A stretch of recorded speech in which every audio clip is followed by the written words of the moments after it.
Right, welcome everyone, those who are participating live at this Zoom meeting or those who are watching it on the YouTube channel. As we normally do, we'll have a few moments of silence, light the candle so we can be more receptive to the subject of this evening's moot.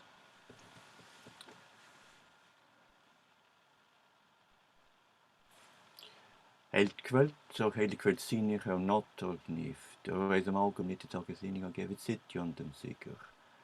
Brande af brande I brenn ons brunnen Funny kvekes der funner mother of money verse of molecules until dalsker of dull.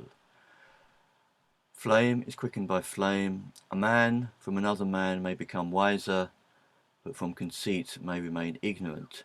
Truth, like the sky, is above and beyond us all. Gods of our peoples and lands, may we spend this time together in friendship with you and with each other, and use it to the common good with profit and with pleasure.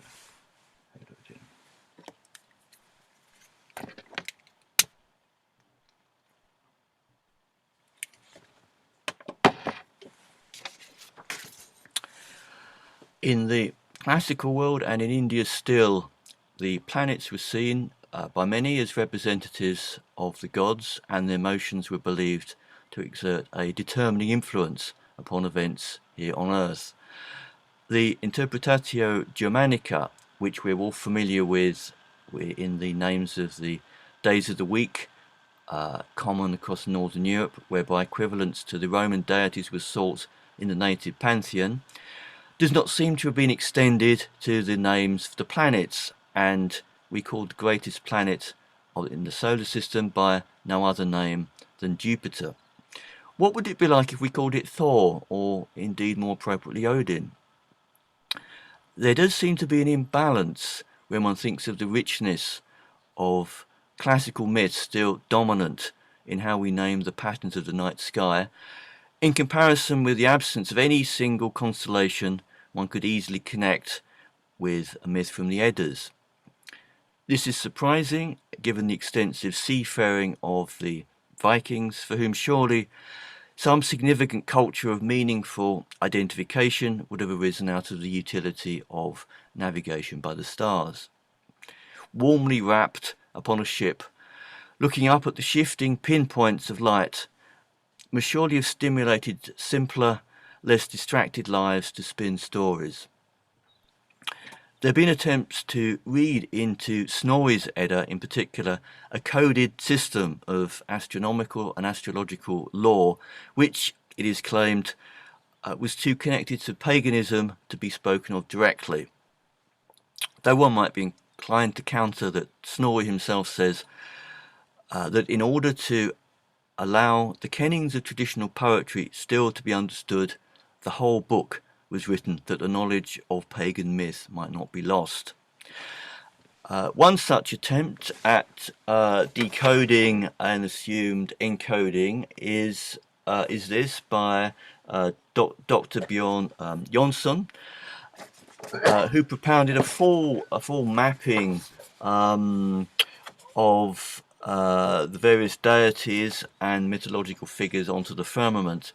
This is interesting and imaginative, but I think if it were truly the system that had been used in Iceland in medieval times, one might have expected traces of it to persist in the current Icelandic names for the constellations, which are sadly strikingly similar to those used in Britain, namely mainly Mediterranean in origin. But it's a great enterprise to attempt to match the two spheres, to bring them into an alignment. I don't know what anyone else here would think about naming the pole star. I would be inclined to name it after Lord Tyr, but like near Björn here calls it Himinbjörg, after the home of Lord Heimdall. With that issue to ponder, I now very warmly invite Prudence to entertain us with further facts and history of this fascinating topic. Prudence, please speak, and if you could unmute. Right, I will start the screen sharing thing. Wonderful. That was a helpful introduction. I thought you were going to find some things that undermined everything I was going to say, but I was trying to, but I didn't know you were doing succeed. your best. In the great fighting spirit. Right, okay, which screen shall I share? Here we go. Why is it on that one? Go back. Here we are. Is this what you're seeing? Are you seeing? Yeah. Excellent. I think you should see the whole. You should simply see the slide. Is that what you're seeing? Or are you seeing all the? We're seeing the other things. No, Now, how do we do? Oh, wait a minute. How do we do that to whole screen? Is that on the top slideshow, perhaps? Yeah, slideshow. Yeah. Double click on the slides. Yeah. On the first slide. Double click on the first slide. No. What's happened? If you go to slideshow and then go into the left and it says from beginning, that should start slideshow. Oh yes. Okay. Beginning, and that will start it. That's what I'm wanting to see. Yeah. Yes. Excellent. Thanks so much, Linda. Right. Lovely. Thank you. Right. So you're seeing my slide filling the screen basically. Yes. With a few participants at the side. Yes. Okay. Right. Well, there we are. That's the title. That's the title, and you will learn in the course of this evening just why we haven't really got any zodiac myths or any astrology to speak of anywhere north of about 55 degrees north. So what I'm doing is reprising and expanding some work I did quite a long time ago. You might have seen these little booklets, Northern Myths and a House System from Viking Europe, in which I gathered together and expanded some work that had been done by researchers between the wars, between World Wars I and II. And unsurprisingly, in the reaction following World War II, anything written in Germany between the wars about German traditions was understandably seen as highly suspect. And so this stuff got rather lost. Following quite strongly on these two books, which are both available online. Otto Siegfried Reuter's Germanische Himmelskunde is about 400 pages, all in fraktur print, but you can read it online, and you can buy second-hand copies. It was republished in 1982. Reuter wrote a much shorter pamphlet version, which has been translated, and the text and the translation are again available online. Michael Berendt has produced those. So this will give some of what I'm saying, and there's some more. Right, okay, so we are just finishing the winter when, looking out at the sky, our sky was dominated by Orion. If you look out to the south, and I actually have a south-facing patio balcony, so I love going out in the starry night and watching these beings. So here he is. There's his belt, his shoulders, Beetlejuice and Wriggle and Bellatrix, his sword and his shield, usually seen as. There's his dog, the great dog with Sirius at its breastplate. And this constellation dominates the sky right through the winter night at my latitude, 52 degrees north. It's just below the zodiac constellations. You can see, what can you see there? Aldebaran, that's part of Taurus. There's Gemini. The heads of the twins aren't quite, Castor and Pollux aren't quite visible. There's Cancer. But this constellation dominates, right? But now at night, we're actually seeing Leo dominating. Yeah, there's Virgo, Leo, the reverse question mark of Leo, you can pick up in the sky. Cancer, Gemini, the twins, Castor and Pollux, and there's Orion and his dog sinking below the horizon. So this is what the zodiac is doing from 52 degrees north.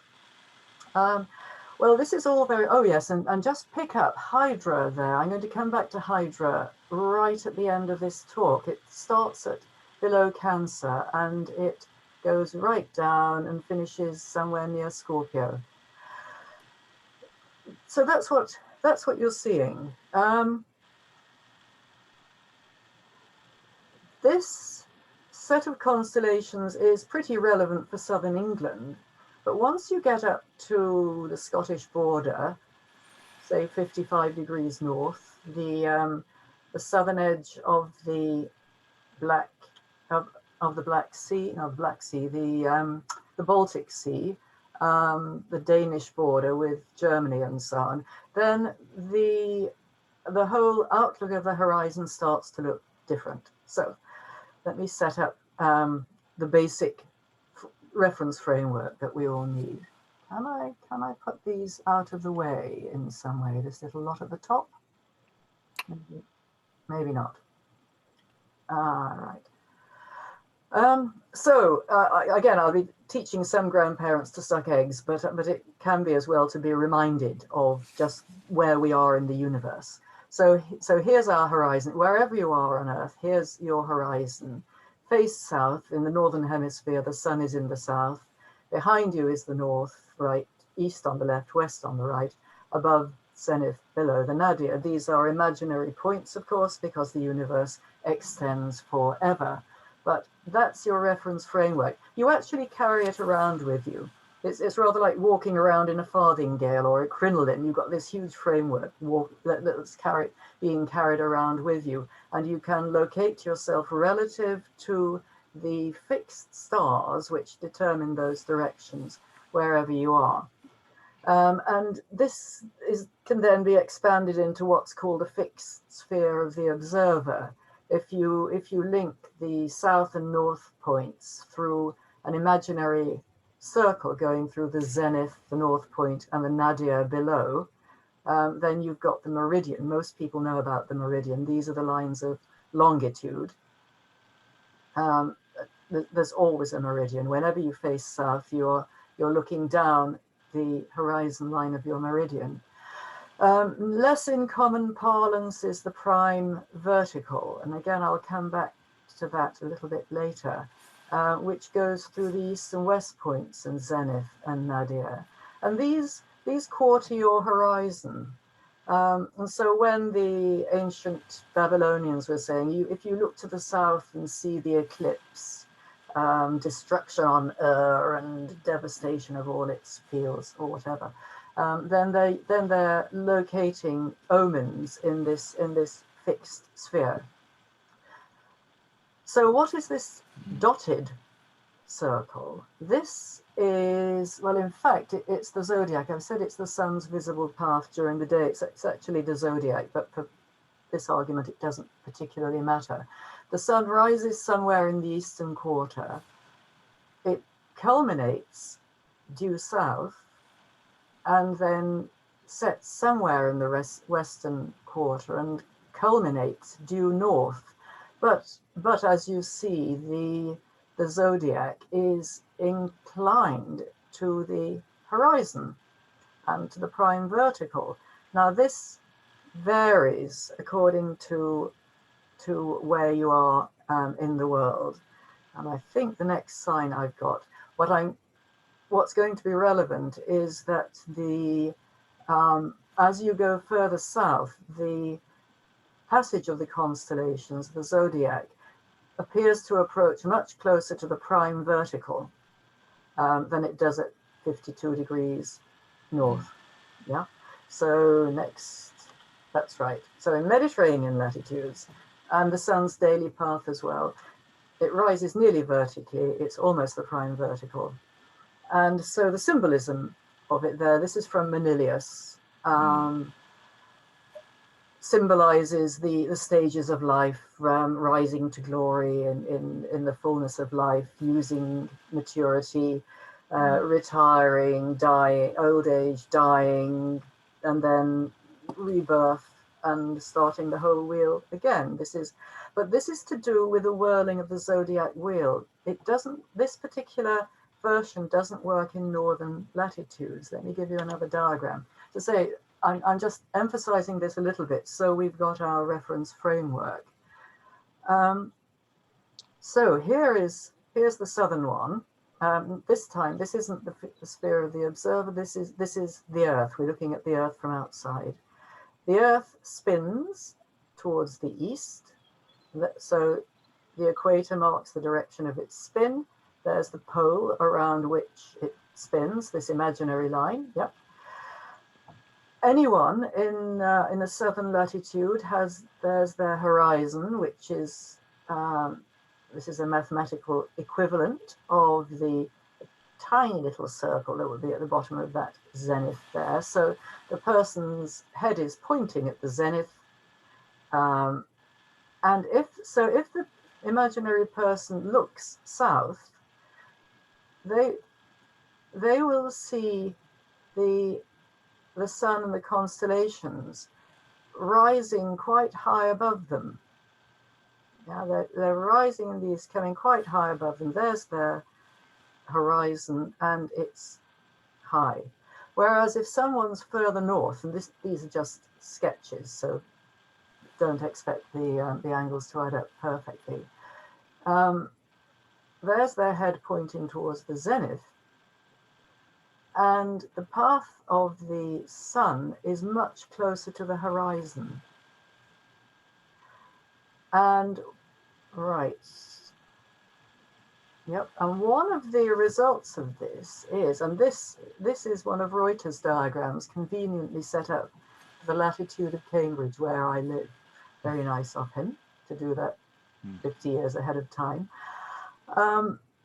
So in the winter, I can look out over my balcony and see the sun rise in the south and barely clear the roofs of the houses opposite before it sets about 8 hours later, somewhere in the west, but quite south of west.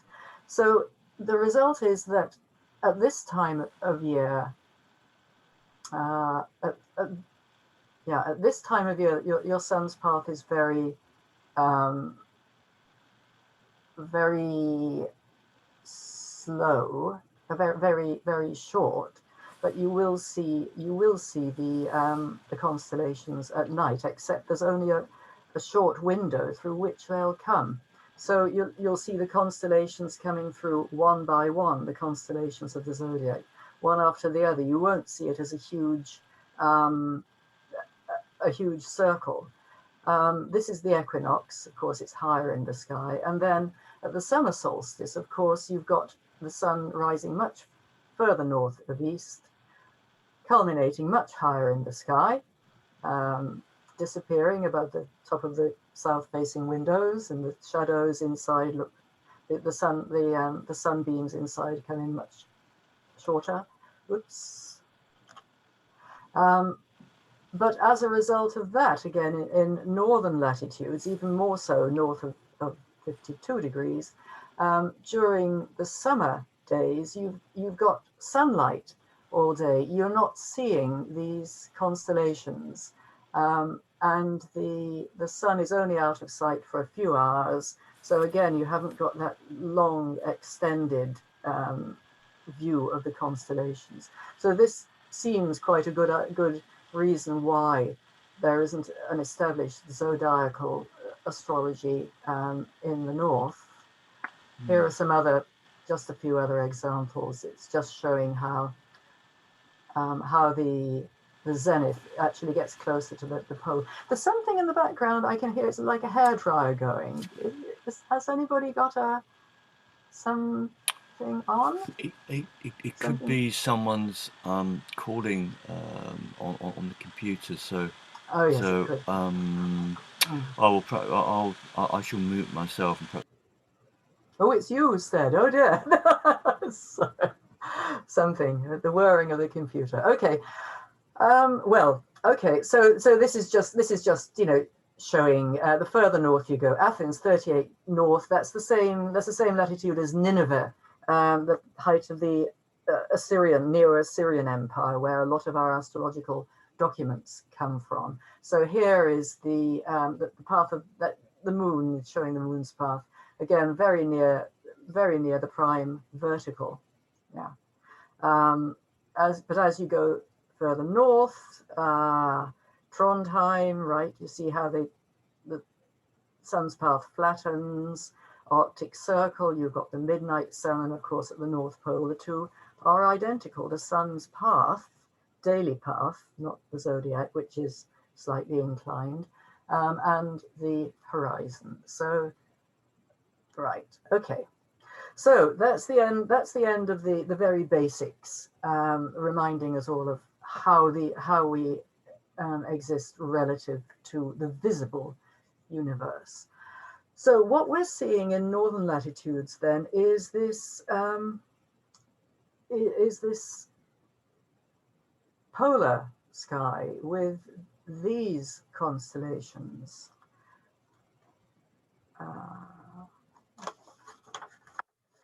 Yeah, so the constellations of the northern sky are most of the ones that we shall be interested in tonight.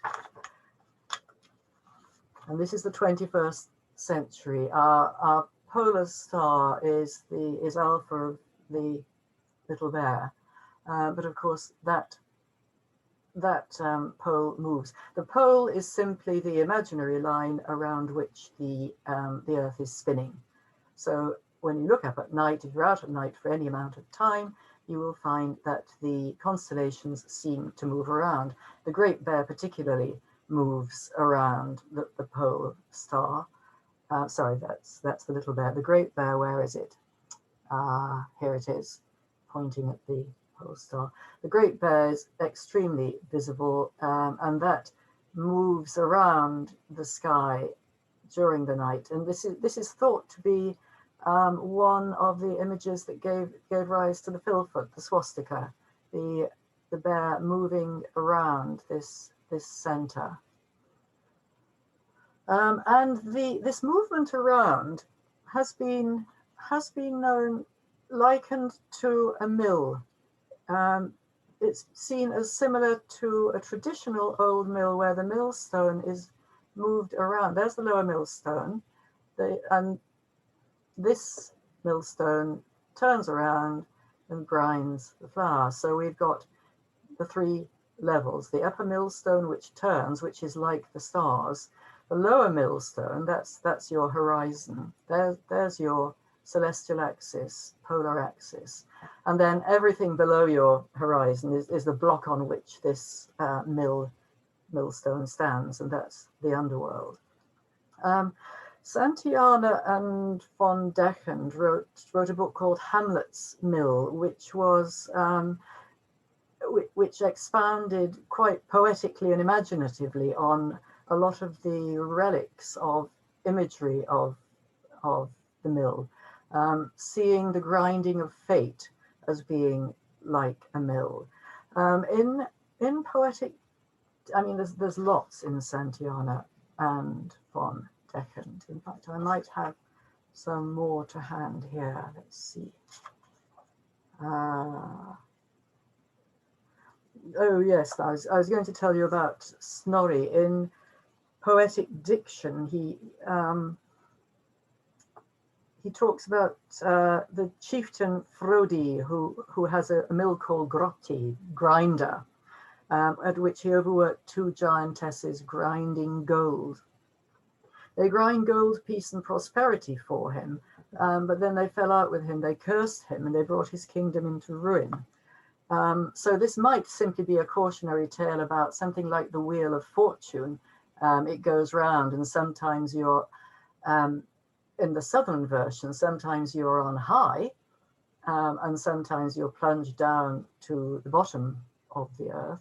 But this is the circular mill, where one side grinds out good grain and gold and prosperity, and the other grinds out unfortunate husks and or whatever else the mill will grind. The heavens are also seen. The turbulent sea is often seen as a mill, and sometimes the imagery of the mill is either the heavens or the sea, or it's the heavens seen as a sea. So in poetic diction, Snorri tells us about the 9 maids of the island mill who in ages past ground Hamlet's meal. And here the sea is called Amlodi's mill. So he's describing the sea as Amlodi's mill. But this may be an earthly counterpart of the celestial mill, which grinds the fortunes of human beings. And of course, the mill also is sometimes broken. Santayana and von Dechant saw the whole story of Hamlet with the time being out of joint as a story about how the pole star was shifting. Is this my next slide? Yes. Over about 26,000 years, again, as I'm sure you know, the wobble of the earth, the gentle movement of the earth, moves the pole star around. Around 3000 BC, here it is at, what is it called? Forgotten what this one's called. Anyway, it's Alpha of Draco, the dragon constellation. By the time of the Viking era, it was a fairly faint star, but 32 of the giraffe. And this would be your pole star. And then, of course, now we have Alpha Ursae Minoris. So Santayana and Dechant thought that the stories of the time being out of joint, or the mill being broken, the mill no longer working, might well have been stories about how one pole star no longer worked, the way of orienting yourself in space. And this, of course, would particularly apply to seafarers, was no longer working. But, something, if you have something as extreme as the Twilight of the Gods, the Ragnarok, then the old order falls apart, but yet a new order comes from it. Remember, Sunna has a daughter. The world is born again, but it will be a completely different world. So these, again, may well be seen as myths of this type. The pole star itself, this shows the North Pole of the ecliptic, which of course isn't marked by any star, but it's a useful reference point for showing how the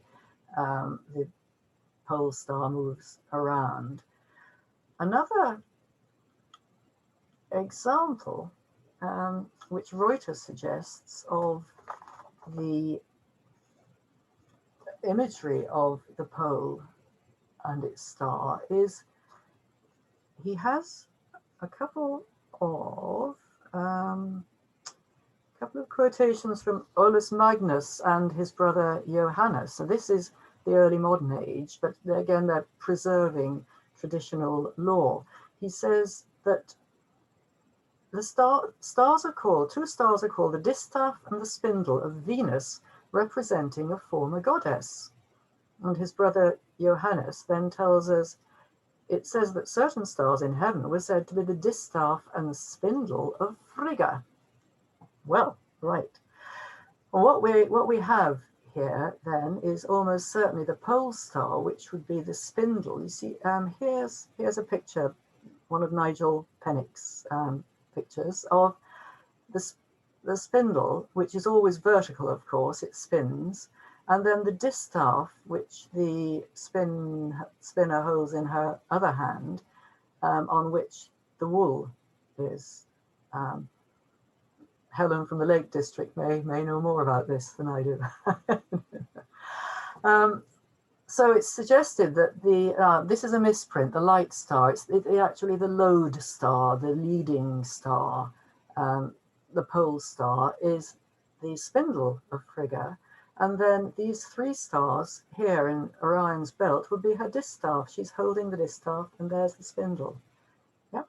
So that's going round, and here she's hanging on to the distaff. The Orion's belt was also known in some Icelandic glossaries as the fisherman. So here's his pole, and then the imaginary line to the star. This is Rigel, isn't it? That would be his line. So he's fishing outside this part of the this part of the heavens. We see the Milky Way too, and the medieval glossaries call the Milky Way, again this is Icelandic glossaries, they call it Iringsveg, Ermin Street or Earrings Street. And we know, of course, that Charlemagne cut down an icon of Irminsul, the pillar of Irmin, when he forcibly converted the Saxons in 772. The pillar of Irmin then is the pole of the heavens, but the street of Irmin is seen as the Milky Way. Yeah, and the Milky Way, of course, doesn't actually go as far quite to the center of heaven. It bypasses it slightly. Irmin Street, Iringsveg. Let me see, what does Reuters say? I have something to read.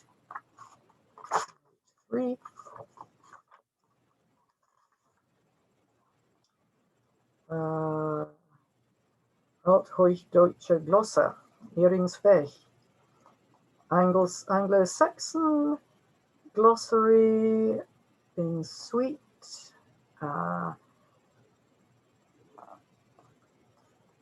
Earring is the name of the Milky Way,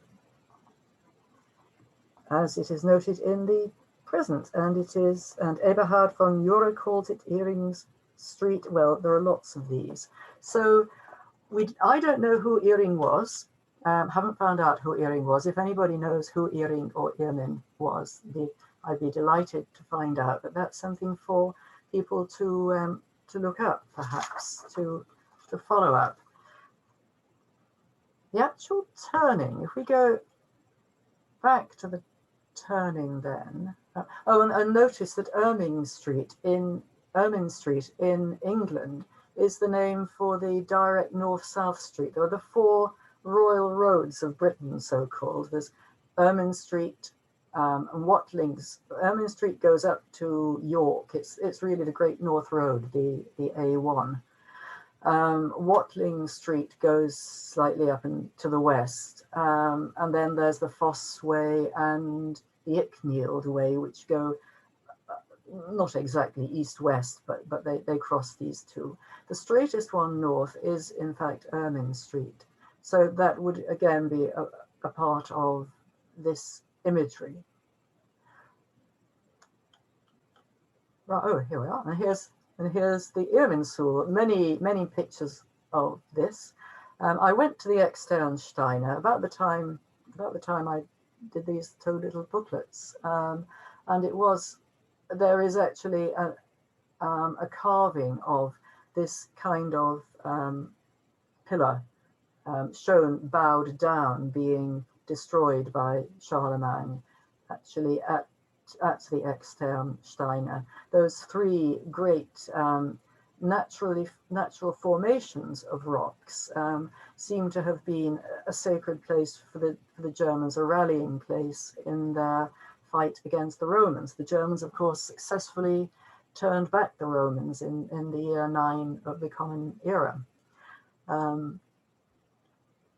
But ever afterwards, did a bit later feel a bit of an inferiority complex at not having been Romanized. And so I suspect that some of that led to this fascination in the 19th century, going through right through the 20th century with some unfortunate spin-offs, at actually recalling an authentic German culture. There's a strong sense of culture versus civilization. Civilization is all done in your head, in cities and so on, but culture just comes from the gut. It is the natural thing that people do. So there was some sort of idealization of that in some quarters. Anyway, Irminsul, as you'll know anyway, and we'll see if you look on the web, has actually been taken as a very potent symbol of all kinds of youth culture, as well as of course northern tradition groups. So the pillar of heaven, Irminsul. So we come back to these northern constellations. This is the original German version, not our translation. In the Deluding of Gylfi, one of the speakers mentions Asgard, which we call Troy, and of course the origin myth of the Aesir is that they do come from Troy, which on medieval maps, pre-Christian, rather ancient maps, was seen as the center of the world. Troy in Asia Minor, on this northwest coast of Asia Minor, was in the center of the map, and then you had Africa below, Europe at the top left, and Asia at the top right, but Troy was in the middle. And it's interesting that, oh yes, and the word Troy town, of course, is a common English word for a turf maze.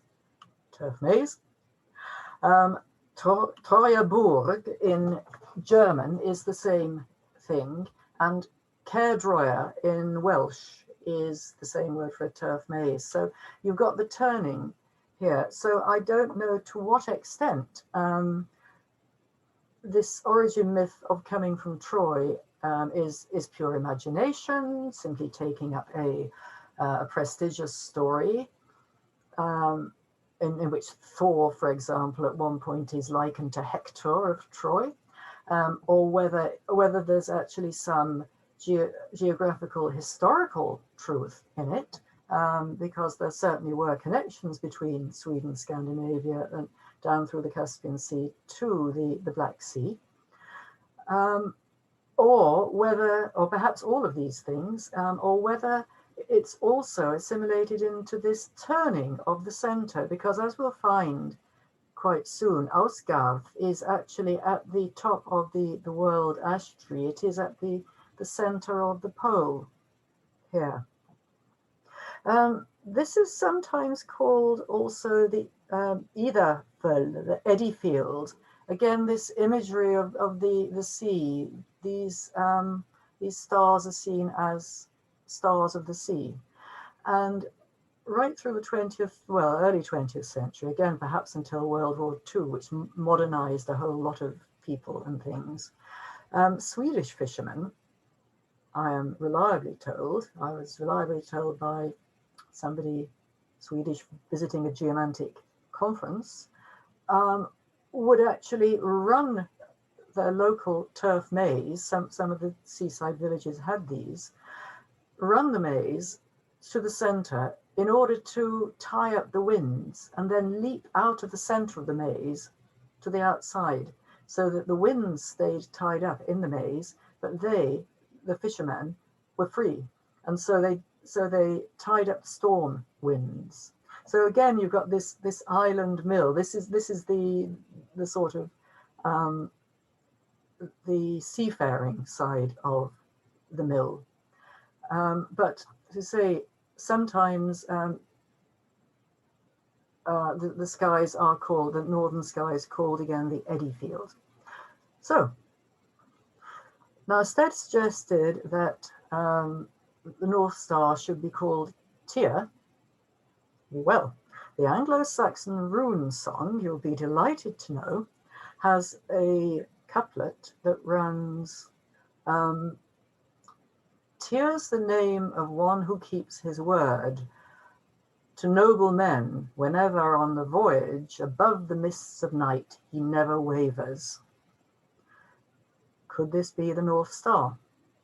That is how people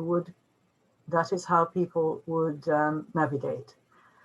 And if if you've got, I'm thinking of the story, oh, that's right, and a few 13th century glosses equate the constellation Andromeda with something called the wolf's jaws, right?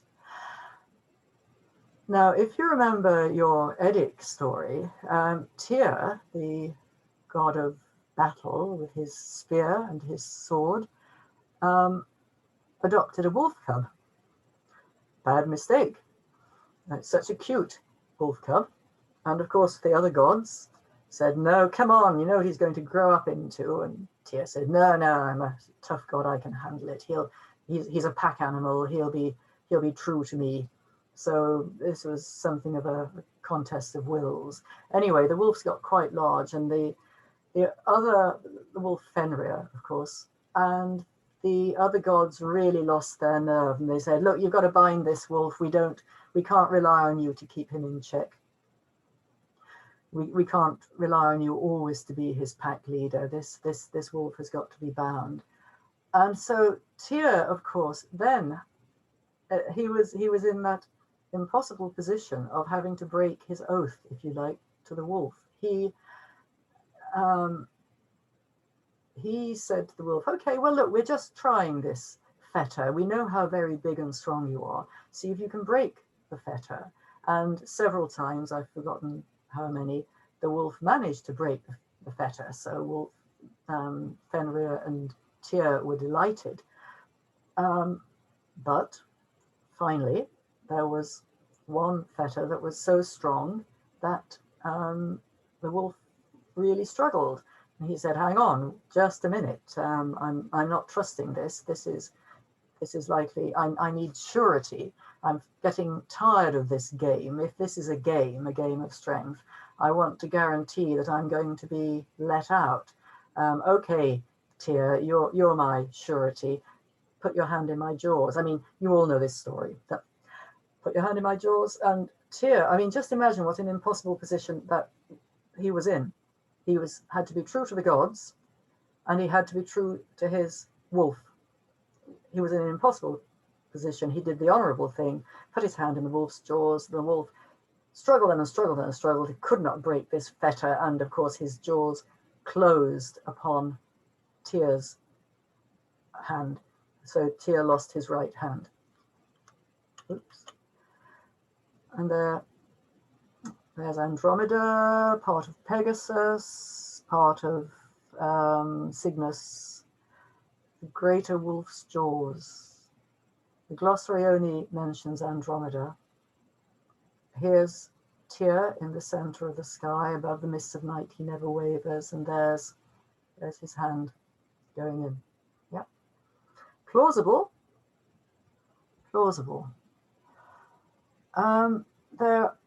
There were wolves born from Fenrir, and Reuters suggests that this is part of Taurus. This is the lesser wolf's jaws. The Siebengestern, the seven stars. These were always the name for the Pleiades. In all the glossaries, it's said the seven stars are the Pleiades. And if I go back to Fenrir, from his jaws, two streams of saliva run, Van und Will, need and toil. So are we seeing the Milky Way in a different legend? Perhaps that's a double stream, perhaps that's the other one. But this fits perfectly, does it not? Yeah. So we have Thor. I think I'm going to do, right. Thor is said to ride in the great bear and to hold the seven stars in his hand. And this is Olaf of Worms, possibly, Monumenta Danica, 1643. He tells us that in Uppsala, Thor's statue held the seven stars and Charles's wain in his hand. Now in England, the Great Bear is sometimes called Charles's Wagon or Charles's Wain, or even Woden's Wain. So the large one is Woden's Wain, and one Icelandic glossary gives us the little bear as Our Lady's Wain. I can't tell you the Icelandic for that, but this is again obviously Freyja, Our Lady. So there are Thor and Freyja. But what about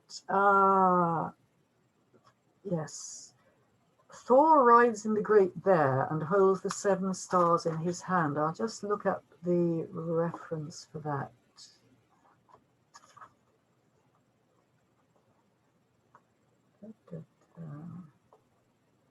You know, also in Chinese astrology, the Ursa Major, it's called the Emperor's Chariot. The Emperor's Chariot. Oh, thank you. Yes. And which sort of astrology? Chinese. Pennies. Chinese. Chinese. Got it. Yes. Sorry. Yes. This is Zoom for you. Chinese astrology. The Emperor's Chariot. You see how it looks like a chariot. Thank you. I'll find the reference to that. It's somewhere in a great page of German. But again, some early document telling how Thor rides in the Great Bear and holds the 7 stars in his hand. As I mentioned, the Pleiades are regularly called the 7 stars, but this does seem a very long reach to me for Thor in the Great Bear to reach to the Pleiades. I wonder if the 7 stars are the 7 stars of the Little Bear, because this would look like his thunderbolt. There he is in his chariot, in his wagon, carrying the 7 stars. My mother actually used, when it thundered, and I was frightened of the thunder at about age 4, she would say, "No, it is Thor striking with his hammer." And I've also heard the thunder called Thor in his chariot. So those are English traditions. Thor as a sky god. There is, interesting, the Chinese astrology here. In the Deluding of Gylfi, we hear that Thor had the ancient name of, I don't know how to pronounce this, Ökuthor, which is chariot. Yeah, that's right. Yeah. Okay, Ökuthor, chariot Thor, and he was equated with Hector of Troy there. Right, here we are. Here's my reference for Thor in his chariot. Messenius, Chronica Svek, whatever that is. Thor's image in a wagon holding the Pleiades in his hand, or maybe the little boar. So he's regularly associated with the Great Bear as his chariot. So again, search through the sagas and the stories, see what hints there will be of fleshing out these hints of legends. There are also another couple of asterisms which I haven't mentioned. 16 giants. Here's the Northern Crown. Reuters suggests this is Orvandil's toe. We also see Castor and Pollux. Where's Gemini? There's Leo. Here we are.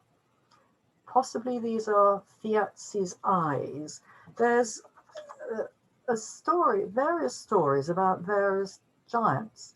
In poetic diction, Snorri tells how Thor was returning home after a battle, and he had the fragment of a hone stuck in his skull. You know, if you have a sword, you need a hone to sharpen it on. And they make quite good weapons for throwing. Anyway, Thor had a fragment stuck in his skull.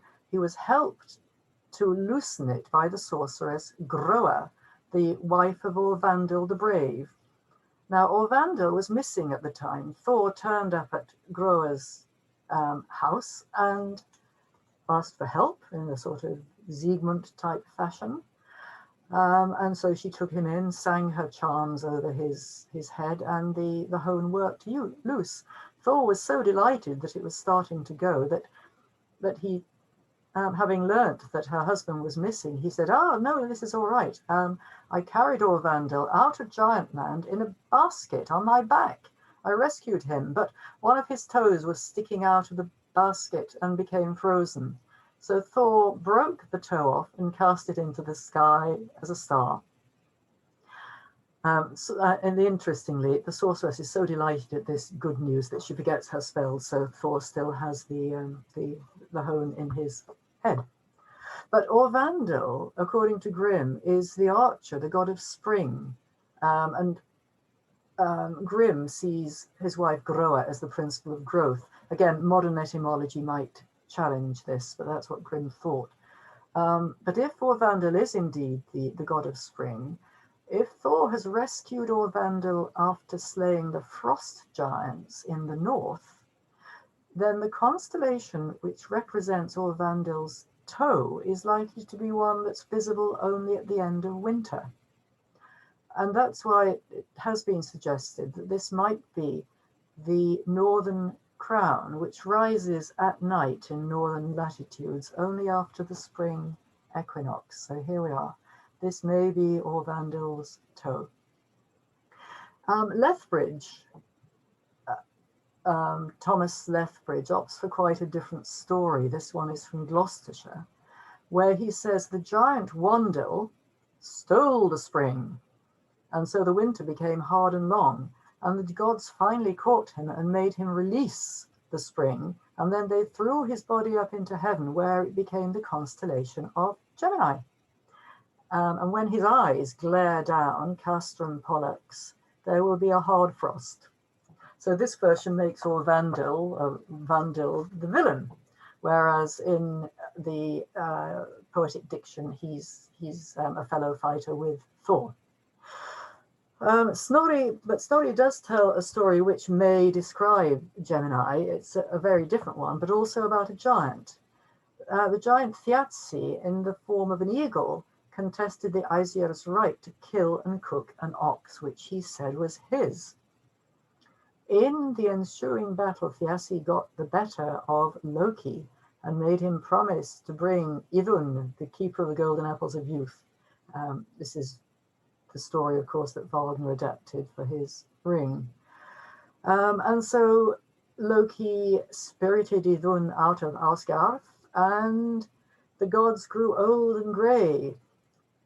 So Loki had to get the goddess back, and he managed to, pursued by the eagle Thiazi as he was carrying Idun, he was saved by the gods, who laid a burning ambush for the eagle as which Thiazi was disguised, and singed his wings, so that he dropped to earth and was slain by them. And of course, you know that Thiazi's daughter Skathi demanded revenge, and they offered her Wergild, which was a husband from amongst themselves. She chose Njörð because of his beautiful feet. And the installation of her father's eyes in heaven, from which they twinkle down as twin stars. So Gemini, Castrum Pollux may be the eyes of Thiazi as well.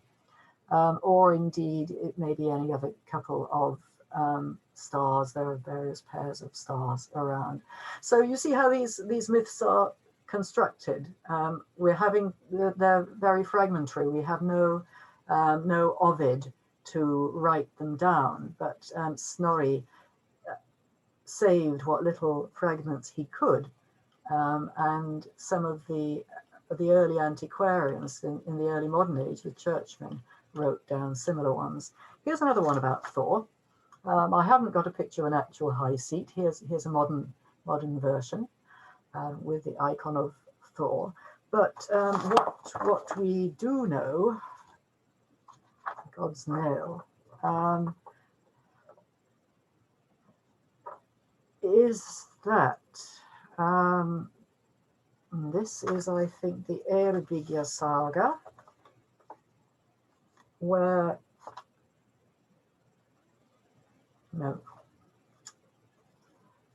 we're told that the god's nail was one of the two high seat pillars.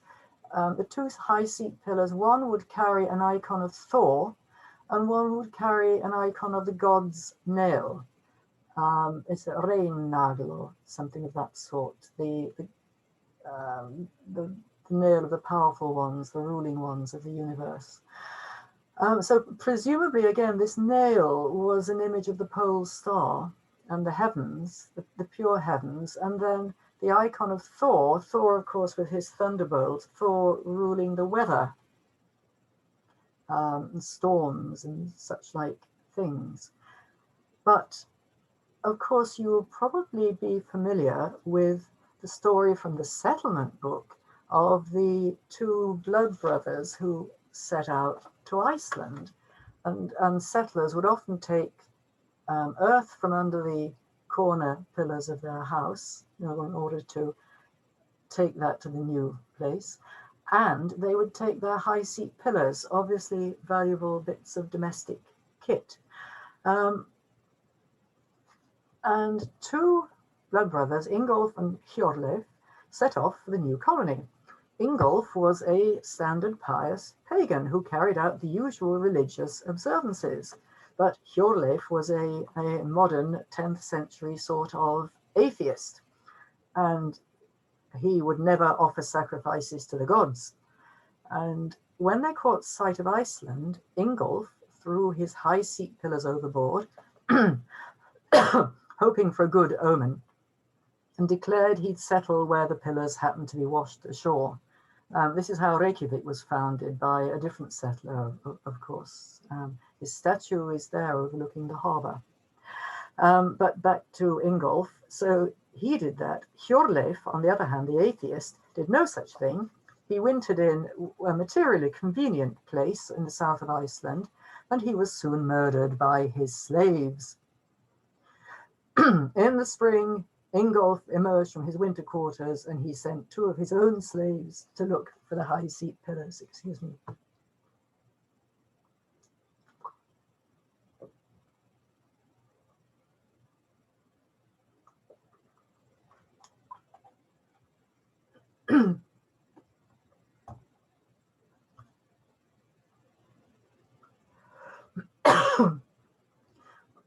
Right, Hans. Oh, I'll be with you in a minute.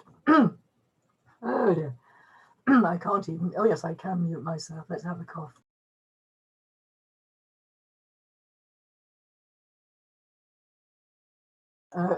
Okay, part of the voice returned. Okay, so Ingolf then sent his slaves to find his blood brother. The slaves discovered the carnage, and Ingolf came to clear up the mayhem. He tracked down and he killed Hjorleif's slaves, and eventually he found his own high seat pillars, which is where he settled. And he said, it's a very sad thing to be killed by slaves, but in my experience, this is what always happens to people who won't hold sacrifices. So there you are. You have to be a good old observant pagan, or else your slaves will get you. So as I say, the two icons, the god's nail, this appears to be then another name for the pole of the heavens. We've spoken about Our Lady's Wain and Charles's Wain. Ah, yes. Or Vandil's Toe. So now I come to the world ash tree. This is the obvious image of the polar axis, right? Images of the world, the threefold world ash tree, seem quite difficult to get on the web, but here's a rather cartoonish one which shows its three levels very, very clearly. The Grimnismal gives us the greatest detail about the three levels and their inhabitants. And other Asiatic cosmologies, of course, in the North Polar region have a similar threefold picture. So again, we're seeing, here's our celestial pole. you're imagining, again, at a latitude where the pole and the zenith are nearer, you've got something looking much nearer to vertical with an upper level, which is maybe the Tropic of Cancer, which is the sun's northernmost trajectory. Then a middle level, which would be your horizon stroke the equator, again at a latitude where these are relatively close. And then a lower level, which might even be below the visible Earth for quite a lot of the time. It might be the Tropic of Capricorn, or again, just some area which is lower. So you've got stars showing these different levels. I've given the example of the solar path, but because that's the diagram I have to hand. But this circle of the observer will do for the stars as well. So the suggestion then would be that the world ash tree has its roots with the serpent Nidhögr at the bottom, and Hvermir, the seething cauldron, whirlpool. In the middle, you've got Midgard, the land of human beings, and the well of Mima. Yeah, and there are deer on its stags, and a squirrel who is a messenger. The messenger goes between. The messenger can actually go between the world of the dark elves, the bottom part of the world ash tree. Many sources, of course, give us these inhabitants, these images, and the upper world, which is, of course, the world of the Aesir, the gods. We're told that the branches of the tree reach out across the whole world, and at the top of it sits a very wise eagle with a falcon between his eyes. Again, this will be familiar to many of the people here. We have bits about it in the Völuspá, bits about it in the Hávamál, about Odin hanging on a tree for 9 nights. That's 1/3 of a lunar month. It's 10 days. And the Grimnismal tells us most about it. So here is a 3-level tree, and so I'm seeing this as the axis of the heavens, like Irminsul, seen as a pillar. This time it is seen as a tree. And in fact, as I say, other cosmologies have this too. In Siberia, in Mongolia, in North America, you get this image of the pillar of heaven with its 3 different levels. The shamanic tree, of course, that shamans sometimes travel up and down. So thinking about its branches going out over the whole world, I'm then going to come to something I shan't say very much about, because I'm going on for quite a long time. I'm not intending to say very much about this, but here we are. The eightfold time reckoning. I did, again, write quite a bit about this because the path of the sun is quite close to the horizon. The physical image perhaps is best there. Then, just as the horizon can be quartered and cut into 8ths, so the path of the sun is quartered and cut into 8ths. In northern latitudes, and in this northern tradition, time is told by the position of the sun in summer and certain stars in winter above various points on the horizon as seen from a central point. If you remember, my maze picture had a pillar in the middle. The butter cross in a town could be such a central point. you'll generally have a central point, an omphalos. When a fair is set up, a central point is usually set up. One of the old Cambridge fair men told Nigel Pennick how, oh yes, he always used to set up the centre of the Midsummer Fair, which is held on Common Land in Cambridge every year.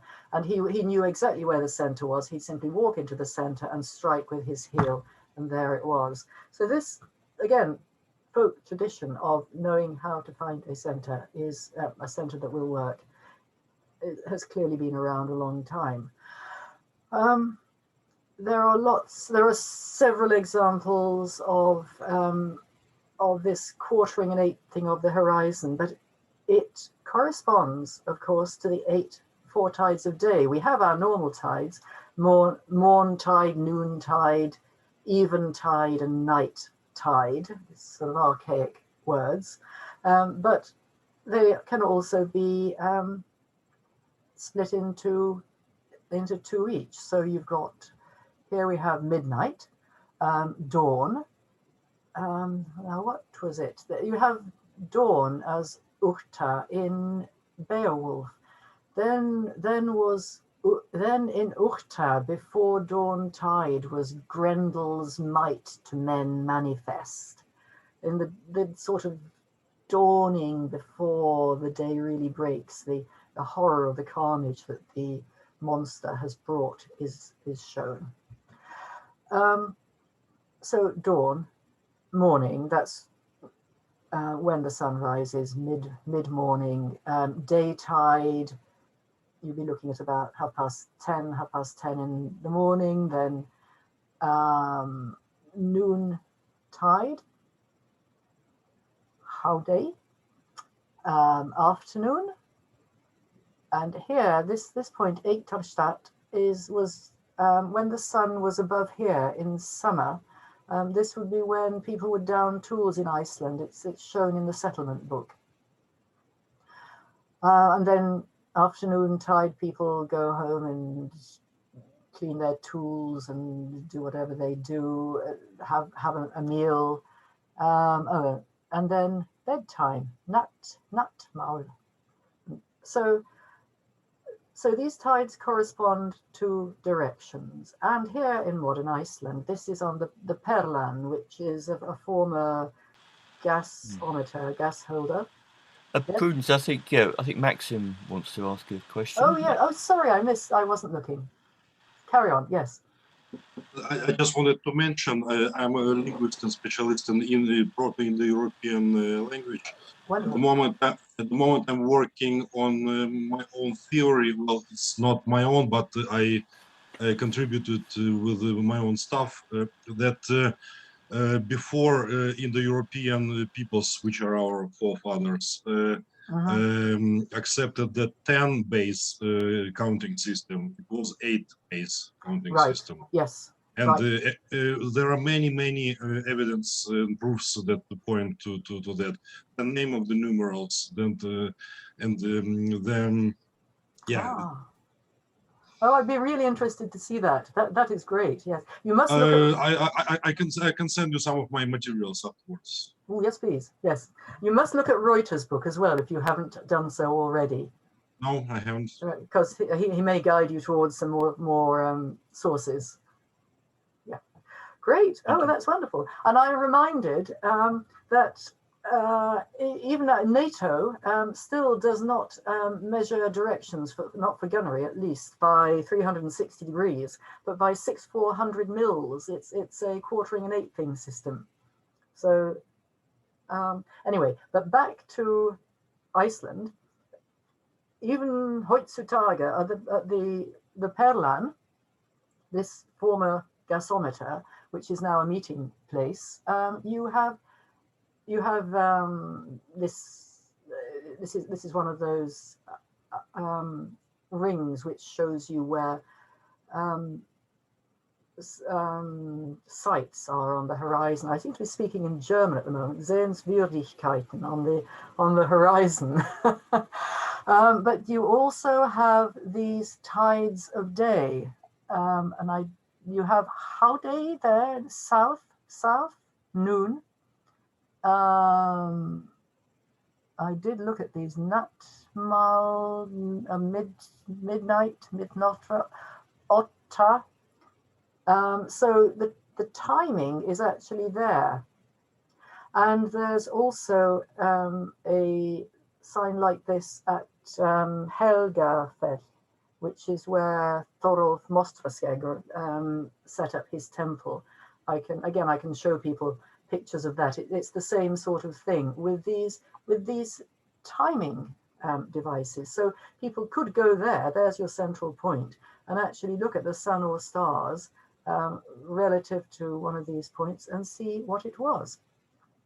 So I'm not going to go into this in great detail. In fact, in any more detail, it's in my what did I say? House system from Western Europe little booklet, and it's in the some is in the Reuter books. But we do know that the gods had their various halls, which had a certain number of doors and rooms. Thor's hall, Bilskirnir, we're told in the Gylfaginning has 640 rooms, which again is one of those eightfold divisions. I'm imagining that his rooms are something like the something corresponding to these quarterings, 8 things, 16 things of the horizon. He has warriors in every direction. But in Grimnismal, we're told that he has 540 rooms, just to be confusing. Now, 540 is interesting for 2 reasons. Snorri also tells us that Valhalla, Odin's hall, has 540 gates. The 540, of course, is 10 times 54, which is 2 times 27. Why is this significant? We think of the common law week as 28 days, that is from Mesopotamia.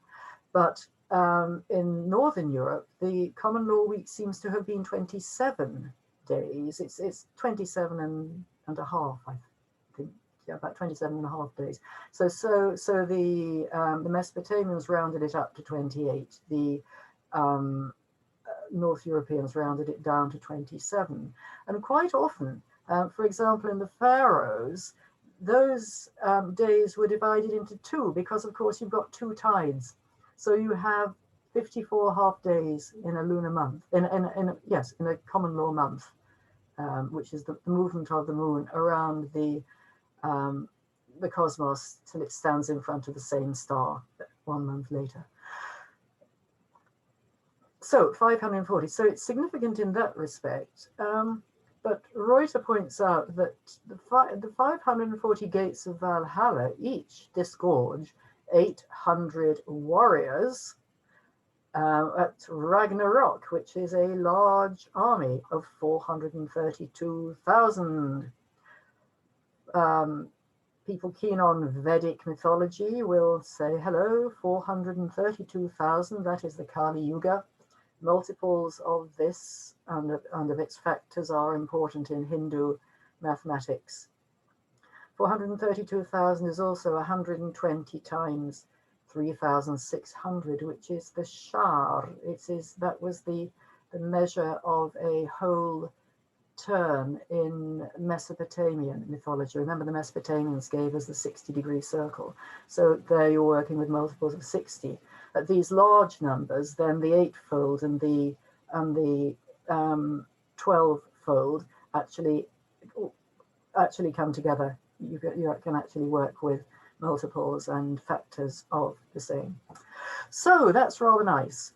I'm going to say something about the Mesopotamians if I have time. Let me just mention the sun goddess while we're talking about the horizon. Well, and of course, again, we probably all know that in northern latitudes, the sun, which brings so much warmth and joy to a cold climate, is a goddess. And we know that after Ragnarok, Sol will be, Sunna will be will die, but she will have a daughter, and the sun will rise again. Even as late as Shakespeare and Milton, you have the female sun. Paradise Lost, before God actually breathed on the waters and created the world, yet the sun was not. She in a cloudy tabernacle sojourned the while. So she was a female sun. Now Freya, and again, I think this is probably familiar now, is often seen as a sun goddess. She weeps tears of gold over the land and amber over the sea. And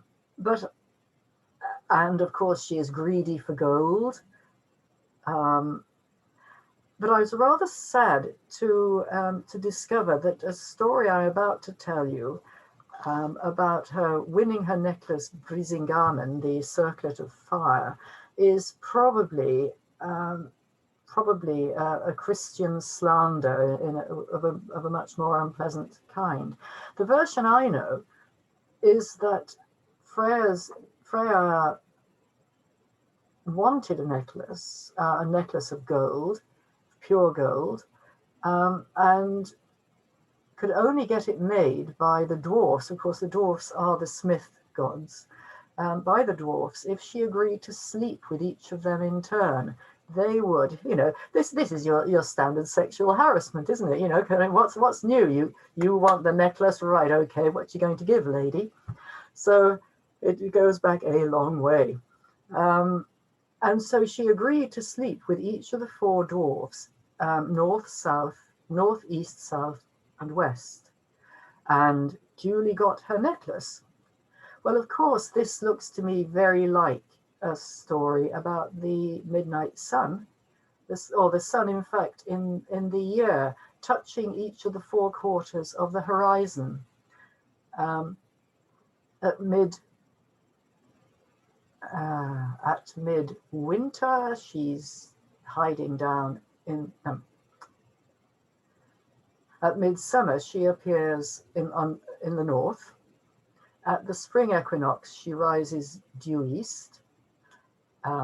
Midsummer, the midnight sun appears in the north. Spring equinox, she rises due east. At midwinter, she just peeps her head over the southern horizon for a few hours, if that. And then at the autumn equinox, she disappears. She sets due west. So she touches, kisses the earth at each of these points. And it seems to me a lovely solar myth.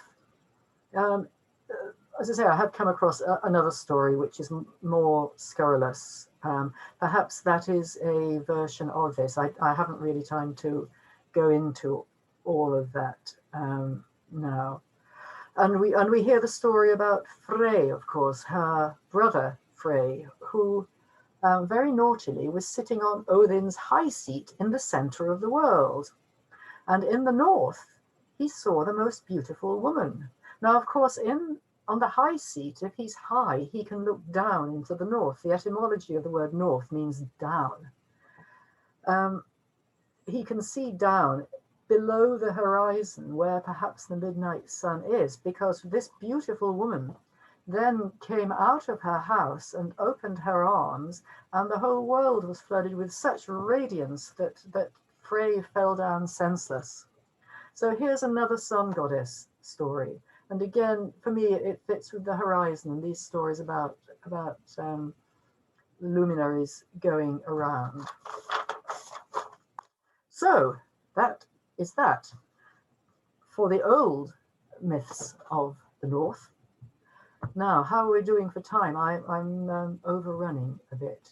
Should I say anything about the Zuists? Yes, I think, there'd be a deep sense of incompleteness if you didn't. Okay, right. I'll gallop through Zuists as fast as I can. Right, now this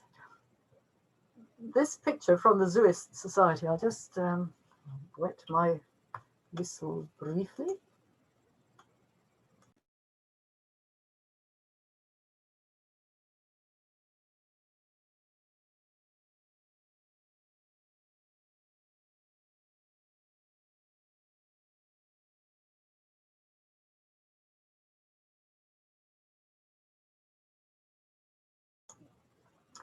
Yeah, struggling to learn another dead language, Sumerian, I was amazed to discover a few years ago that some people in Iceland had taken up the religion of the ancient Sumerians in an adapted form. They call it Zuism. The word Su in Sumerian means knowledge or to know. Suism is the way of knowledge, if you like. Here's a ziggurat. This is an architect's mock-up of the temple that they are intending to build when they get their money together. They have lots of money.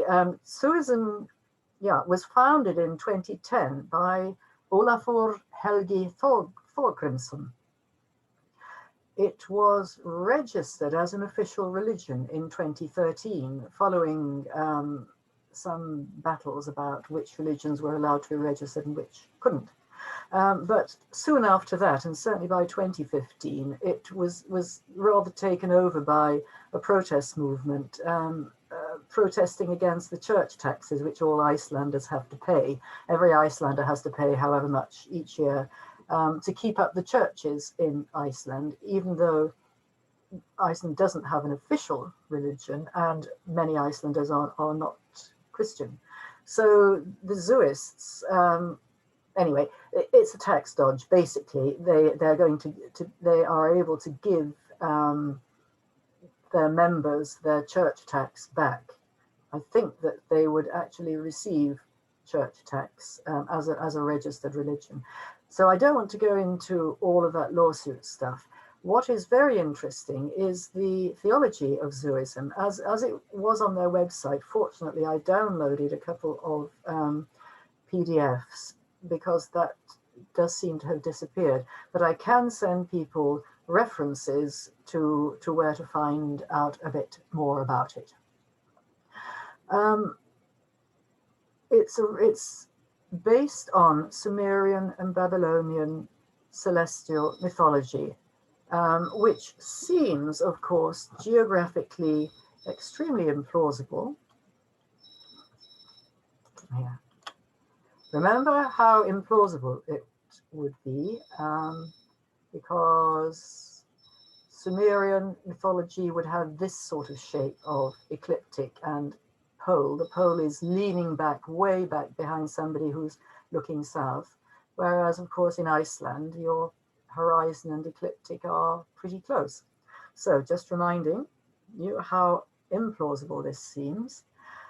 However, I thought, well, there's no reason why the Icelanders should take up a geographically grounded religion any more than anybody else does. I mean, Islam is not very geographically grounded in the Orkneys, where, of course, the poor converts have to endure Ramadan through something like 18 hours of daylight. Very, very difficult to fast with no water for all but a few hours. So, so perhaps the Zuists are ignoring their geography. But no, it heavily draws on the threefold pattern. What's my next slide? Yes, the threefold pattern of the pole. So, come here. So you're looking at, well, is it the pole? This is the question, right? What they say is that the knowledge of heaven, Zuism, is an ancient universal gnosis. Human activities, this is like astrology, should be harmonized with the movements of the stars. So, of course, you've got all of ancient Babylonian religion and Middle Platonism and Neoplatonism and a lot of the esoteric movements nowadays, again, trying to harmonize human life with the cycles of heaven as measured by the stars. This is all very well, and they're drawing very heavily on the theories of a great Assyriologist and expert, Simo Parpola, but a professor of Assyriology at Uppsala, no, possibly Uppsala, who certainly knows his stuff, is a world-renowned expert. But in the 1990s, he wrote a couple of very enthusiastic pieces about the Assyrian tree of life and Assyrian prophecies, where he actually saw the certain features of Assyrian diagrams, the pictures, which in fact I'll show you one later, as being a prototype of the Kabbalistic tree of life, which again many people here will know. And he sees that as having gone into all religion coming out from the Near East, so into the so-called pagan monotheism of late antiquity, and through that to Christianity, and indeed to Islam, so in fact to all the main religions of the Western world. Anyway, he's been heavily criticized for that. There are details to unpick about that theory, but I think the Zuists are relying on that, seeing this particular version of Sumerian Akkadian religion as a universal religion. Now, you may notice that there is an inconsistency here. We have the knowledge of heaven is an ancient gnosis. Human activities should be harmonized with movements of the stars. Fine. 3 gods rule different portions of the heavens. The god Enlil rules the northern stars in the cosmos, up the world axis. The god An rules the equatorial stars, and the god Enki rules the southern stars. But we also have, of course, a different version, again in the Zuist writings, where the word An means heaven. It's the word for heaven, and it's also the word for God, deity. But it basically means heaven. Enlil, so heaven, this is the highest bit. Enlil rules your middle realm, earth and air. Enlil means Lord of Air. And Enki, Lord of Earth, rules the earth and the underground water. So he's at the bottom of this tree. So these two don't fit. And let me, if I can show you. So this is how the second one, Enlil as the northern stars, equatorial stars, and southern stars. That's how it looks. If you want to look at the Earth from outside, then you'd see Enlil as ruling the stars above, not quite above the Tropic of Cancer, but overlapping the Tropic of Cancer. Anu in the middle, and Ea down there. And if you're standing in Babylon or somewhere looking out at the eastern horizon, this is how you would see it. They're called in one of the documents the stars in the path of Enlil, Anu, and Ea. Right, okay, so this doesn't fit. I'm not going to go into any more detail about Zuism, but I'm interested in this pole of the ecliptic thing. What's actually happening is that these things come from documents of quite different ages. The original document, prologue to the Gilgamesh story, is from about 2000 BC. It's a Sumerian story, translated into Akkadian, so there are 2 versions of it. And it starts when An, so I can remember this, when An sees the heaven, when Enlil sees the earth, when Ereshkigal was given the underworld as her gift, the father Enki set off for the underworld. So it's a bit of a takeover myth about, you've got these 3 levels, so this is Enki taking over from Ereshkigal, and in fact they specialize in their versions of the underworld. There are 2 bits of the underworld. This one, Enlil, the Northern Stars, is from a later document about 1200, 1000 BC, not Sumerian, Babylonian, or Assyrian. There's one Babylonian one, Assyrian one. And by this time, I reckon they've forgotten the original setup. So you can't put these two together. It did possibly seem to me that if you actually look at these equatorial zones, if you're looking east, this is at the latitude of what I've done is to put the equator. There's the equator. So that's north of the equator, and that's south of the equator. The stars that should be the stars of An, that are the stars of Enlil, are actually higher in the sky than the others. Nevertheless, see the curve. There's a curve here. If you're just looking east, you'll see this curve, and it may be that people were thinking, well, that's higher, so this central belt must be the belt of An. But it's a pretty feeble excuse, because really the North Pole is higher than the other two. So I don't think this works. That was another attempt at doing it.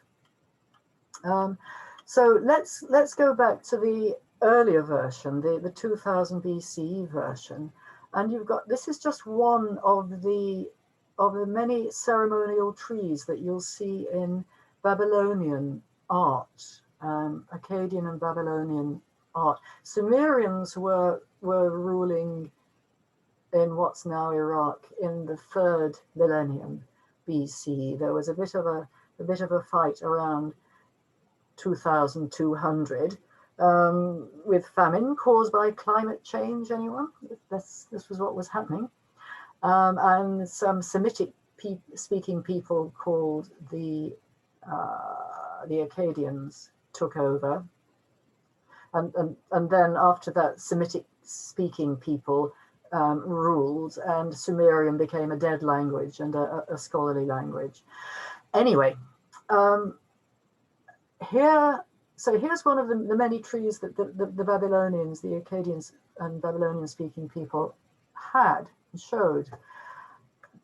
I haven't got one of the ones with 3 nodes on, but there are often trees with 3 nodes. This one has a sort of mountain that it grows out of. Then there's a node at the top, and then you've got your this will be the god Ashur floating above it. So you can see how that might perhaps be a prototype of the Jewish tree of life, the Kabbalistic tree of life. Read Parpala if you want to know. But the crunch point is when I continue this poem from 2000 BCE, because we already have those 3 gods, An on high, Enlil in the middle, and Ereshkigal Enki in the underworld, ruling the pillar of heaven, the heights.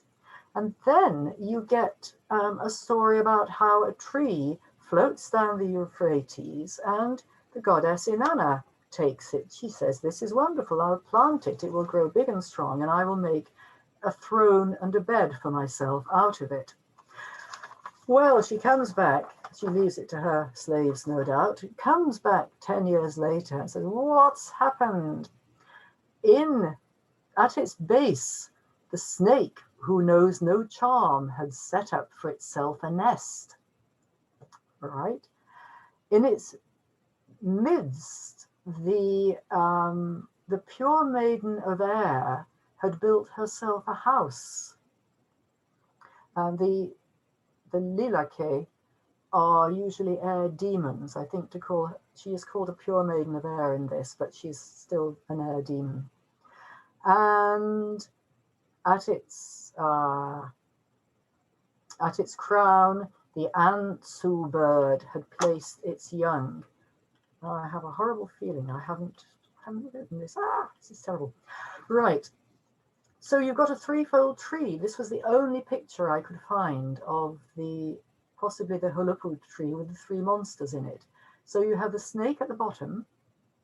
You have the air demon, female air demon in the middle. And you have the An-Su bird. I've already said An means heaven and Su means knowledge. It's the bird of heavenly knowledge. And by what I can only seriously see as ridiculous coincidence, this is unbelievable. Of course, with Yggdrasil, you have the very wise eagle in the crown. You have Ratatosk, the squirrel, dashing up and down, a rather airy creature, in the middle. And you have the serpent at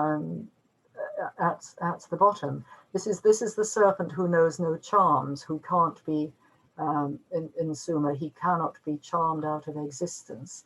Nidhogr is just a greedy serpent who wishes no good to anyone. Also impervious to charms. It is absolutely fascinating. So the serpent, interestingly, the word for serpent is the word, remember I mentioned the constellation Hydra before. I'm going to go back. The same word, serpent, is used for what we call the constellation Hydra. And that constellation was seen in some texts in ancient Sumer and Babylon as the road to the underworld. Let me take you actually back. I should have put another one of these up to show. Here it is. Hydra goes all the way down to the underworld, and this is the snake Mush that knows no charms. Yeah. So I think what we've got then is a celestial picture in this Sumerian thing. You have the serpent,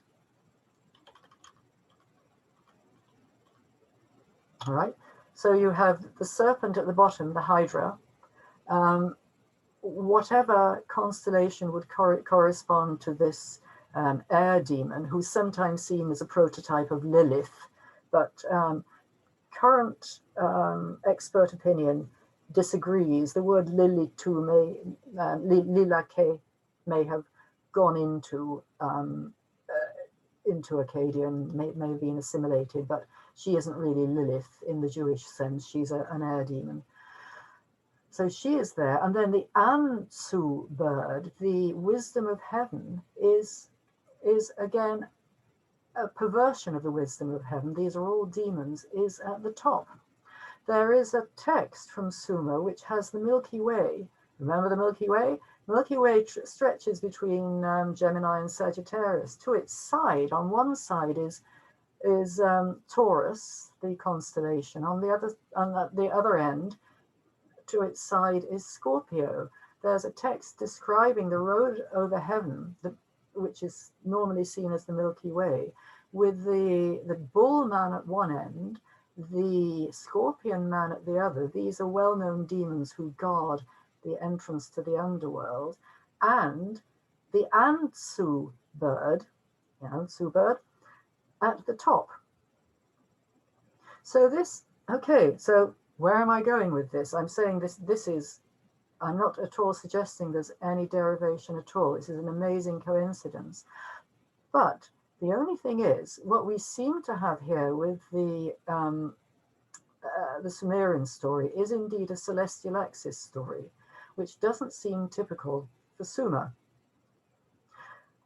because it's too far south. However, Parpala, who I mentioned, who may perhaps have rather overstated some similarities, but who knows, he's more learned than I am, is also, as I mentioned,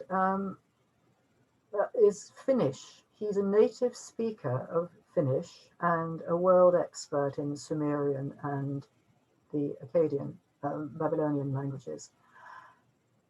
He has suggested that Finnish being a Finno-Ugric language, of course, he has suggested that Sumerian, which at the moment is not related to any modern language yet recorded, but it's actually a Finno-Ugric language. that Finno-Ugric fits Sumerian better than any of the other language groups that people have tried to link it with. The Sumerians invaded... Turkish people would definitely disagree with you. Do they think it's Turkish? No? Do they think it's Turkish? Yes. I've heard that one as well, yes. But It's Turkish... pan-Turkism is on the rise at the moment, both in Turkey, in Kazakhstan, in Turkmenistan. All these linguistic freaks are being funded by the government, and they all want to have a piece of ancient Sumer as the proto-Turkic motherland. Yes, I've heard that as well. I have heard that as well. Yes. And of course, Turkish like Finnish is an agglutinative language, so it behaves in a similar sort of way. Anyway, Parpala thinks it's Finnish, maybe Turkish, but at any rate, thank you for reminding me of that. At any rate, the Sumerians arrived in Sumer, in what's now Iraq, from somewhere in the 4th millennium. We don't know where they come from, but if they did come from somewhere north, as the linguistic hints may indicate, then they could have brought this polar mythology with them, which got confused and lost later on, 2,000 years later, when people forgot about which gods belonged with which bit of the celestial pole.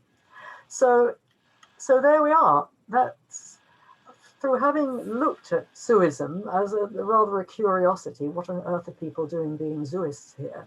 I came across this rather strange repetition, this anomaly, and then seeing the repetition of the world pillar with 3 very similar beings. Inanna did get rid of these demons from her tree in the end, who are parodies of the correct, the gods who should rule. It's a sort of microcosmic distortion, if you like, of the macrocosm, which is set up at the beginning when the gods rule these cosmic zones.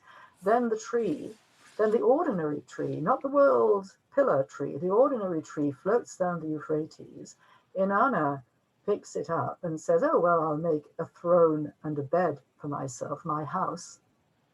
And then it gets distorted by inappropriate beings, so, and whom she manages to throw out. So this is a myth about purifying earth so that it will be like heaven. Another tree myth. We haven't got a purification myth in North European mythology, as far as I know. But it's interesting to see these very similar denizens at the very similar 3 levels of the tree. Is that in Gilgamesh? Yes. Right. Oh, okay. Yes. It's Inanna and the Hulupu tree, sometimes called Gilgamesh and the Hulupu tree. Yeah. Okay. Yes. So she gets Gilgamesh to get rid of the demons for her. Yeah. So there I will end. Thank you for your patience.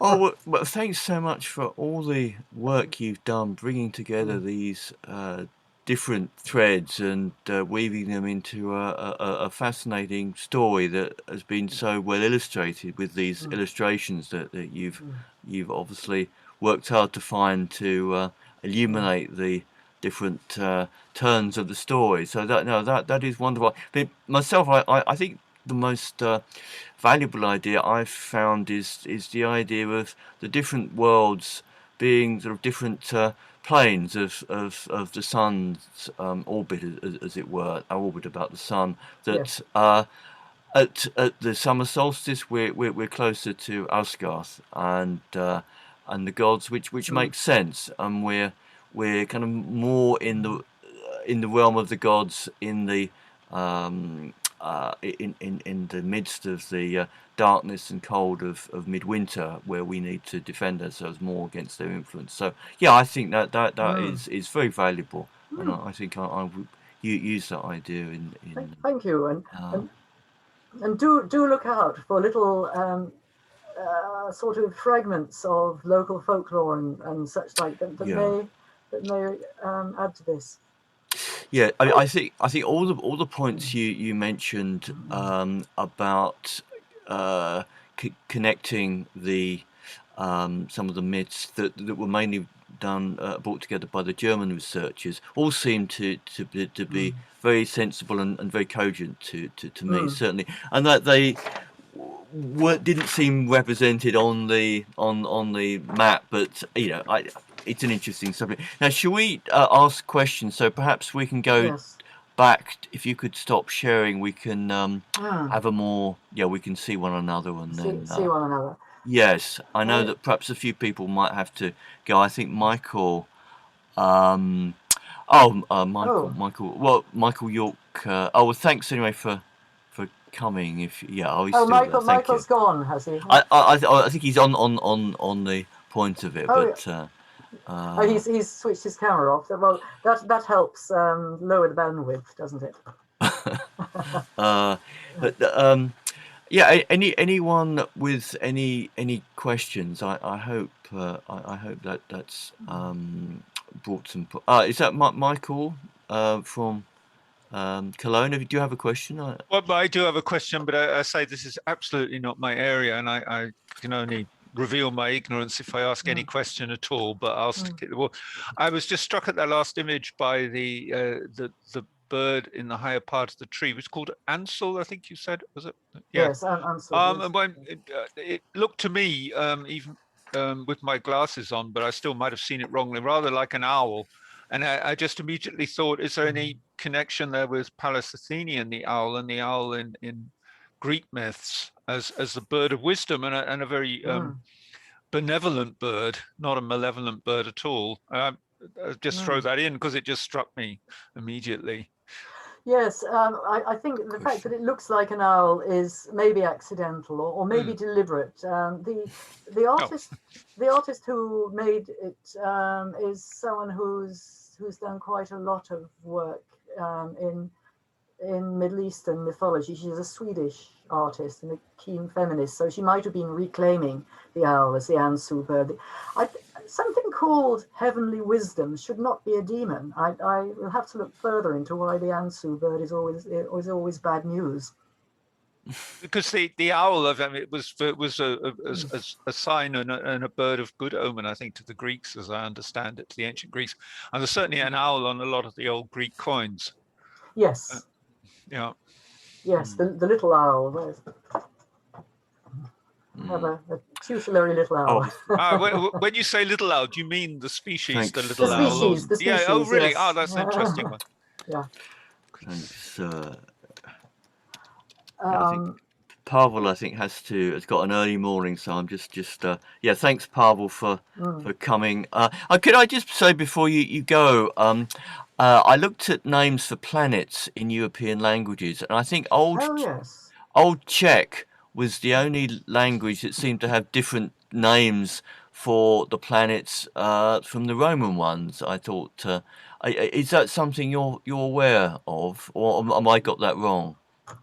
Well, I guess that in the old. Well, let me check it out. I definitely do not know at the moment. The earliest chronicle was in Latin, and then the other chronicle from the 14th century was written in the Old Czech. I think I've got that correct, because it was quite outstanding how almost universal the Roman names are for the planets, even in Lithuania, which is one of the most conservative literary cultures that they've adopted the Roman names, but except I think it was old, unless I'm getting confused with another. I thought it was Old Czech, but anyway, I thought that was interesting. Maxim, do you know of any persistent names? Oh, yeah, Pavel, thanks a lot for coming. I know it's a bit late. Good to see you. Take care. Yes. Maxim, do you know of any old Czech names? I know survivals of old names for planets, because that have escaped the Roman. I know that many Slavic dialects have their own names for month names. Yeah. But it's not consistent with planet names. Yeah. I cannot say exactly that I know some pagan Slavic planet names. No, Yeah. I don't know. I mean, Prudence, did you unearth any occurrences of indigenous names for the planets? No, no, I haven't tried to do that at all. I'm just thinking, Nothing. but in ancient Greece, the names of the planets changed. As you may know this, but it was in the 5th, 4th century, perhaps the beginning of the 4th century, just about, and the Mesopotamians called the planets were the visible gods. They were the messengers of the gods. So Venus was the star of Ishtar. Jupiter was the star of Marduk, and so on. Now, the Greeks around 400 started renaming their planets as the star. So the star of Zeus, and so on. So you got the modern planet names going through there, and they come from Babylonian. But before that, the Greeks just and that was also when Apollo became associated with the sun and Diana associated with the moon. So it was a vast importation, really, of Mesopotamian astronomy, and the ancient Greek names before. Mercury was Stillbone, the glittering one. Jupiter was Phaethon, the shining one, and so on. I forgot what Mars was. It certainly wasn't Aries. So that change took place, and I suppose the whole thing just kind of, I don't know, went out over throughout the ancient world, but somewhere you need to go to somewhere that wasn't sort of Romanized to get other names for planets. Yes, I mean outside of Europe, naturally in India they have a different tradition, which is very strong, of course, and astrology is very, very, very, very, very strong still in that country. Very much, yes. Yeah. But does Irish and Scottish Gaelic also have? That would be rather strange to have, because at least the first Celtic invasion, of course, which is, I would understand, before the Romans, as the Gaelic as opposed to the Brythonic, would presumably have other names for planets, and they must have seen the planets. Yeah, there are other names for planets in Irish, in Gaelic. I can't recall at the moment, but I've got a paper on it. I've got something written about that, so I'll find that. I'll dig that out for people if they want to. Oh, and are they related to deities, Linda? No, some are related to deities, and some are just like vaguely descriptive words of where they are. There has been some work recently been done by Anthony Murphy. Has been doing work because he's an astronomer, and he's been doing work on sort of Old Irish and the constellations. So I'll find that. Oh, lovely. Yeah, Anthony Murphy. He runs the Mythical Ireland site. Yes. And has recently written a book, and he's been doing quite a lot of work on the constellations. Ah, good. Yes. So I'll find what he's got on that. Well, I mean, in a sense, it's always, I'd always say, from what I've discovered doing this work, always say, look at where people live and how they see the sky. Don't expect people to be seeing the sky as the Greeks and Romans did. Yeah, I was wondering, maybe in the Mediterranean lands or the nearer the equator people were, circumstances were much more favourable to looking at the sky, and also to attending more to the stars, whereas further north it was really about the sun being evident or not. That was the key thing, and maybe the moon as well. But then in the winter, of course, you get the stars, but it was polar stars. It's like living under a giant umbrella. with spokes. You've got the polar axis and the polar stars, whereas in further south you've got the horizon and this lovely hoop of the zodiac constellations going in front of you in the south. Maxim, you have a hand raised. Please speak. Yes, one thing I wanted to mention right from the beginning about the Orion constellation. In Armenian, it's called Lutsatli, and it corresponds exactly to the god names Loki in Old Norse and Lug in Celtic. And in my opinion, it all goes down to the very ancient Indo-European word for hunter.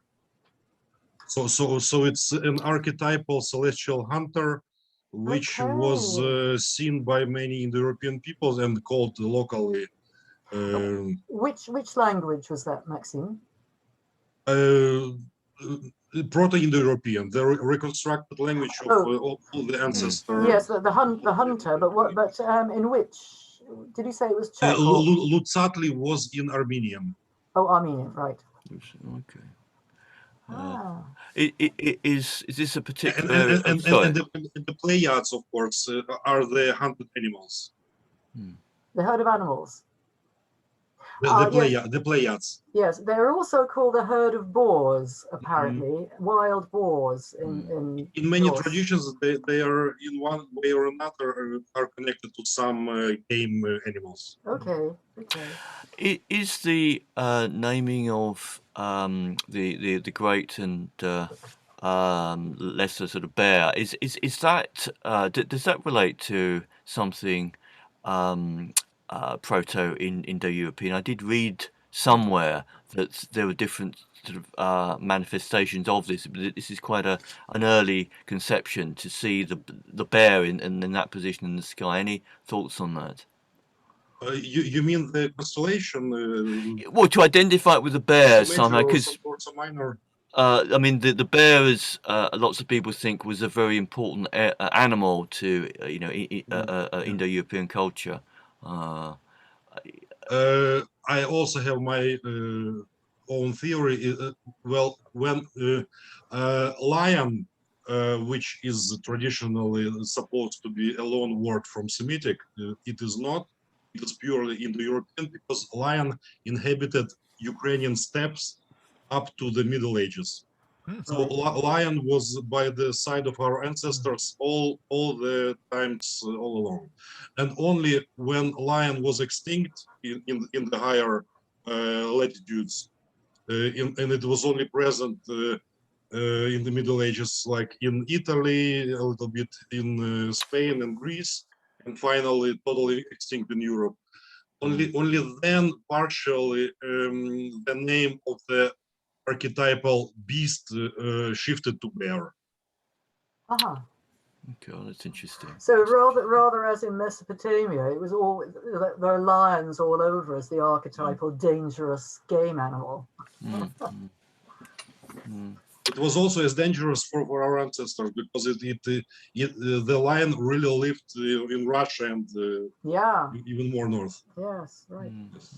I didn't know that. Oh, it's interesting. The associations I've taken for those constellations were actually all wagons or chariots. They weren't bears. Exactly. Yes. Yeah. Certainly not lions, but not bears. Yeah. Edith, do you have any points, or can I prod you into a question?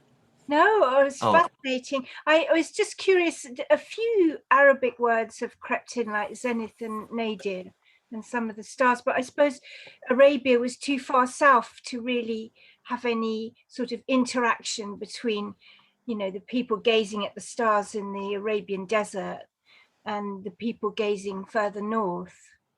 Oh no, there was contact, definitely, and there was seaborne contact. Dilmun, the Bahrain, of course, was Bahrain was a source of copper. So in the Bronze Age, it was an extremely wealthy place, And so you had trade and all the other sort of things going on between Sumer in the south of Iraq and the south of Arabia, again, where the Queen of Sheba came from rather later, extremely rich and doing lots of trade. Yes. And then, of course, in the first millennium Common Era, Arabian astrologers did an enormous amount of work preserving and developing the astrological tradition. Yeah. So. Oh, that's good. Miran, do you have any questions? I know, or whether you're, I don't, maybe he's not near the computer. Vladimir, you're good to. I can just about see you. I can see your glasses reflecting the monitor, but you look very sinister. But how are you? Do you have any questions or points? Yes, my lamp is behind of me. I don't have a table lamp. That's why. All right. Maybe a couple of points I would like to add. First of all, this celestial meal. There is an image in the Finno-Ugric mythology. They call it sampo. Yes, indeed. Oh, yes. Oh, of course. Yeah. That's exactly the meal which produce every good and everything. So that's the old image. But what is interesting that the very word sampo is coming from the Proto-Indo-European, from stampas, and stampas is like the axe, even in Sanskrit. So that's the axe, and then that's why the axe and meal are coming together in this word sampo. Another point I would like to add, I wrote in the chat, I gave a page from Wikipedia about the Porphyrian tree. And the Porphyrian tree is, you can just check in the chat. Porphyrian tree is very, very interesting figure. The Porphyrius was an agnostic from Middle East. And, but he was like, he wrote in Greek. Also. Oh, yes. And he is the first one, so far I understand, who really developed so-called this Kabbalistic tree. And all other cultures, including Jews and the Arabs, they picked up this idea from Porphyrius and they developed it in the Kabbalistic tree. Oh, fascinating. If you check this article from Wikipedia, it's very, very clear. And then you can see the point of Porphyrius. So I believe, I guess, that's exactly an original drawing for the Kabbalistic tree. Of course, we can find all kinds of trees in Babylonian culture and all. The tree is very, very universal, simple, of course. But exactly in the shape of the Kabbalistic tree, you just compare Porphyrius and Kabbalah, because the Kabbalistic tree came to much later. It's first it was published, I don't know, in the early Middle Ages, probably, this Kabbalistic tree, because we do not have any old pictures of Kabbalistic tree in Jewish culture. But that's in the Gnostic culture, yes. So the Porphyrius tree is one of the first images of that. I will look, yes, I will definitely look that up because what you get is Plutarch. Plutarch's dialogue on the face in the moon describes the journey of the soul from Earth to the moon, where it's pure, you know, the person dies, the body, the soul leaves the body on Earth, it goes to the moon. In the moon, it is purified further of emotions and attachments. And then it may come back to reincarnate, or it may go on to the sun. And beyond, and in fact, you've got the middle pillar of the tree there, essentially. You've got Malkuth at the bottom of the earth, you've got the moon, the sun, and then beyond it, of course, you're crossing the abyss, because the sun is the visible God, and behind it is the one, the universe, which is invisible and incomprehensible. So you've gone beyond the abyss. This is absolutely fascinating, and of course, it suddenly struck me that that the planets on the lightning flash of the Kabbalistic tree of life are exactly the planets in the so-called Chaldean order, in the list of their speed as seen from Earth. So if you come down from the Ein Sof, you've got fixed stars. Uranus, of course, in Greek, the sphere of fixed stars. Then you've got Saturn as Bina. Then you've got Jupiter as Chesed. Then you've got Mars, Gevura. Then you've got the Sun as Tiferet. Then you've got Venus. Then Mercury. Then Moon. Then Sun. And it suddenly struck me, this whole thing is a great cosmic picture. It must go back. It must go back to late antiquity.